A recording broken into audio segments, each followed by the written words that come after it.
Good evening. The crutch is not a pun on portability.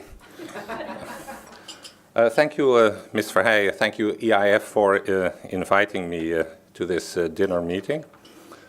Last summer, I spent a couple of weeks in a very nice house in the Provence, and high on my agenda, my holiday agenda of doing nothing, was finally watching all those films and series that I had marked as must-see on Netflix over the year in the Netherlands.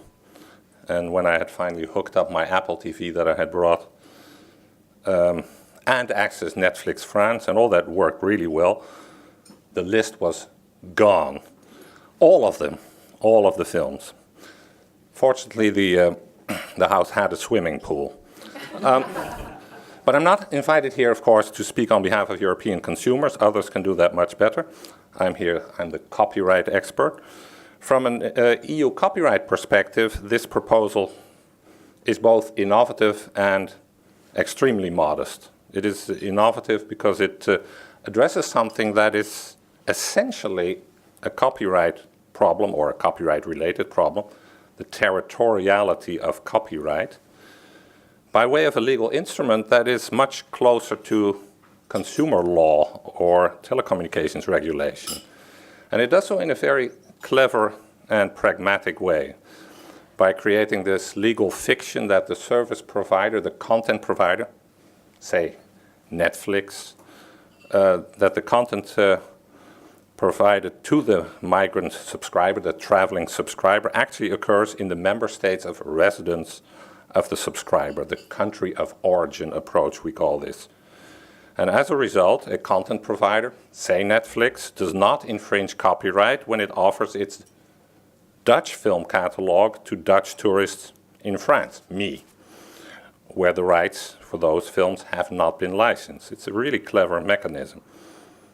The proposed regulation is also innovative because this is the first time, the first attempt at least, that the European lawmaker legislates in the field of copyright and related rights by way of regulation. So far, as you probably know, all the EU lawmaking in this field was in the form of directives, which inevitably requires extensive and prolonged implementation by member states, and often leaves national disparities, which may lead to uneven playing fields intact. Clearly, a regulation is much better suited to bring about the digital single market than harmonization. So I think this is the way forward. So would this regulation, if adopted, seriously affect existing licensing practices, as some in the industry seem to fear? This is one of the questions put to the speakers. I don't really think so. First of all, the country of origin rule enshrined in the proposed regulation allows content providers to offer locally licensed content to their own subscribers, temporarily located elsewhere. And an additional provision invalidates licensing terms between content owners and service providers, prohibiting doing that, offering cross-border portability. In other words, at least from a legal perspective, there doesn't seem to be any reason at all for service providers and right holders to renegotiate existing licensing agreements. The economics may be different slightly, but from a legal perspective, I think nothing really needs to change. Of course, the proposal does raise some points of clarification, and I'm sure others will raise these questions too. What is exactly a temporary presence in another member state? The proposal doesn't define it. To which services exactly does the proposal apply? To games?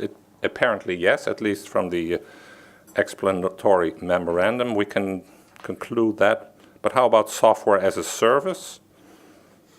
And another big question, really big question, how is this regulation going to be enforced?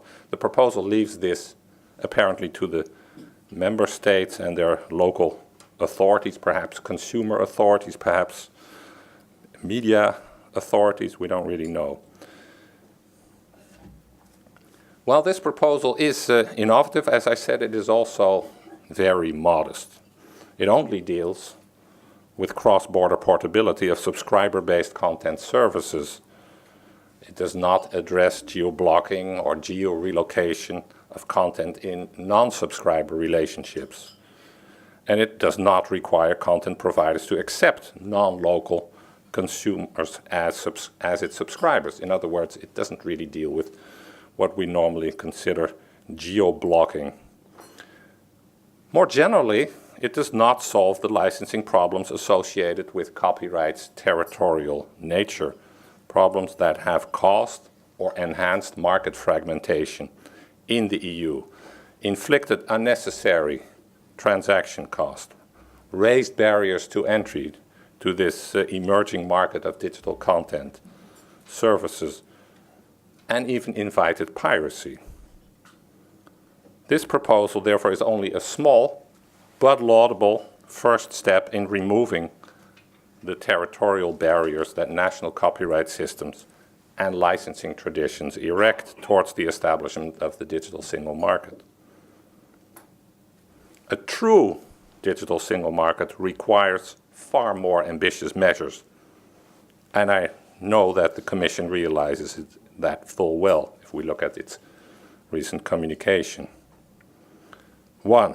Introducing a country of origin rule for digital content services across the board, similar to the satellite broadcasting rules of the SATCAP directive that has been in place since 1993, rules that would make it far easier for content providers to offer content services across Europe, which would be a logical next step after this modest first step.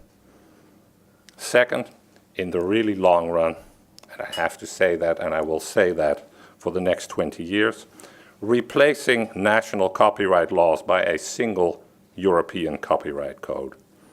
My 5 minutes are well up. Thank you.